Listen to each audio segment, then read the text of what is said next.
When you spend $1 billion for just 2 seasons of something that's supposed to be based off one of the most legendary and recognizable franchises in history, you expect to get a lot out of it. You expect for it to be an absolute mega hit, an undeniable record-breaking smash hit, because as the most expensive TV show ever produced by a long shot, that's what it has to be to make its money back. But right now for Amazon, Rings of Power is not that. Rings of Power is a disappointment, and Rings of Power is a disaster. From the moment it premiered to the moment the finale got over, it's been clear that it has not had the same type of buzz, that people just aren't talking about it the same way they're talking about other things, including its direct competition, House of the Dragon. We've talked about this many times. House of the Dragon is not only drawing more viewers in by a long shot when you factor in the people that are watching on HBO as well, not just streaming, but it's also being talked about far more than something like Rings of Power is. And now we have an article that's actually breaking all of that down. We're finally getting some hard data showing and proving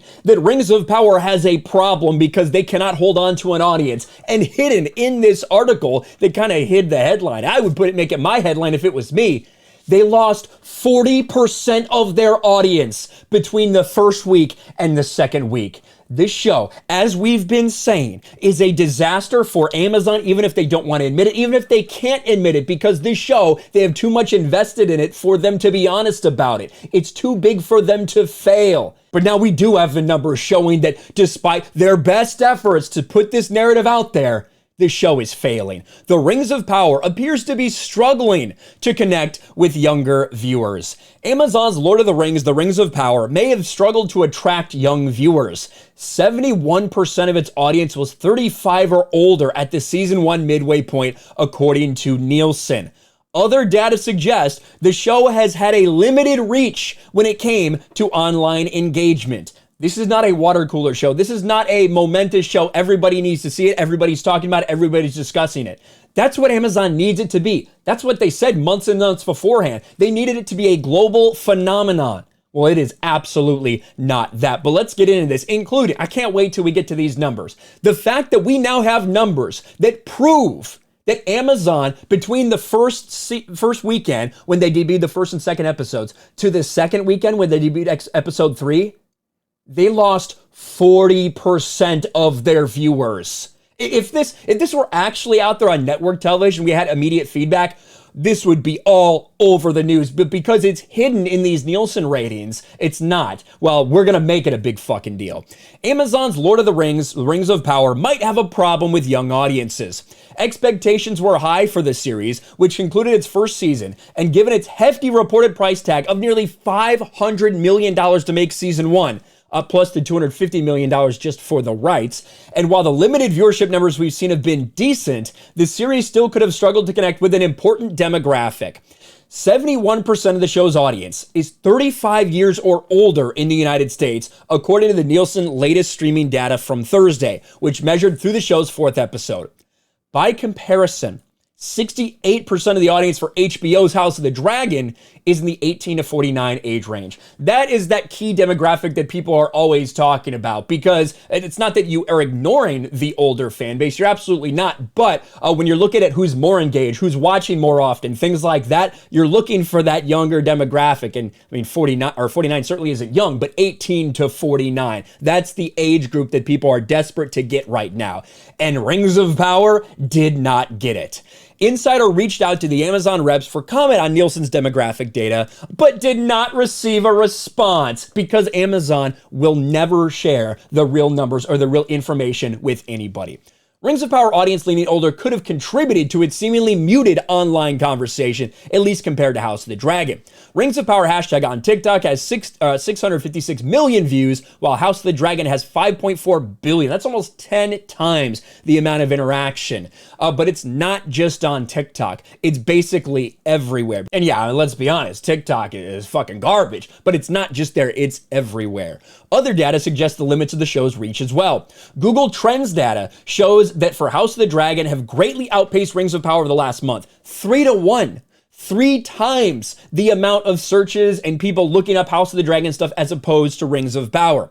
House of the Dragon is 119 times more in demand than the average series worldwide. This is paired analytics stuff, while Rings of Power is about half of that, about 60 times more in demand. In other words, while the show has a sizable audience, conversation has been lacking. Alexander argues this mattered in the long term because attention leads to engagement, which leads to growing viewership. Here is the thing. This should be headlines everywhere, in my opinion, and it very well may be once people start to dig into this. The 2-episode premiere of Rings of Power was watched by 12.6 million viewers in the United States in its first 3 days. Nielsen confirmed to Insider that the 3rd episode was watched by 7.47 million average viewers in the United States in the first 3 days. That's a 40% drop off between the people who tuned in the first week it was available to the second week. A 40% drop. Now, are we expecting some drop off premieres? Yeah, I think that's pretty normal. However, its competition didn't see that. House of the Dragon episode 2 viewership inches up from last weekend's premiere episode. And there were reports out there internally from Amazon that when this news was out there, when the news came out that House of the Dragon's 2nd episode got more eyes and more attention, they were shitting their pants because they knew that wasn't likely to be the case for their garbage. Now, it should be noted, Nielsen only measures viewing on connected TVs, which doesn't include other devices like laptops. However, that's the same for the first as it is for the second. That first week data versus the second week, measured in the same exact way. And what do we have? A 40% decline, a 40% drop in the people who are watching this. That is a fucking disaster, and I imagine as time went on, it only got worse. So not only do you have very few people actually talking about this compared to your direct competition, which is demolishing you right now in House of the Dragon. So not only are fewer people talking about it, but you're having people flee. People tuned into that first episode and said, I'm good.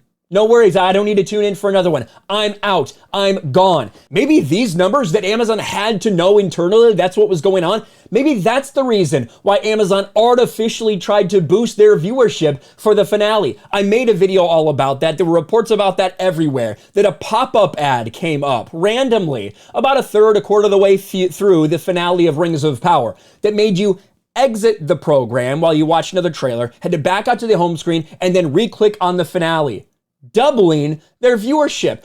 I wonder, would Amazon do something like that if they were desperate to try to trick people, desperate to try to save the narrative, save some face? I think they would, because they've been lying to everybody from the beginning. And now some people in the show media, they can do everything in their power to try to convince themselves that this is a great success, that it's incredible. It's not. This is a disappointment. This is a disaster for Amazon. This needed to set records. This needed to be like the biggest thing they've ever done. No questions asked, not even close. You're talking about $1 billion for 2 fucking seasons of something. Now you have something that people are fleeing from. The audience is fleeing Rings of Power, at least from that first to second weekend, with a 40% drop off. And when you look at the online conversation, it's not being talked about. It is not the global phenomenon that they said they needed for it to be a success. This is another failure for Amazon. Rings of Power is trash. Let me know your thoughts in the comments below. Smash a like button, subscribe to the channel, ring the bell for notifications, share this video out there, and I'll talk to you later. Thanks for watching, everyone, and a huge shout out to my patrons. I appreciate you guys so much. Want to follow me on Twitter or Instagram? Check out the description below. You'll find links to my P.O. box and my Patreon as well. And I'll talk to you guys later.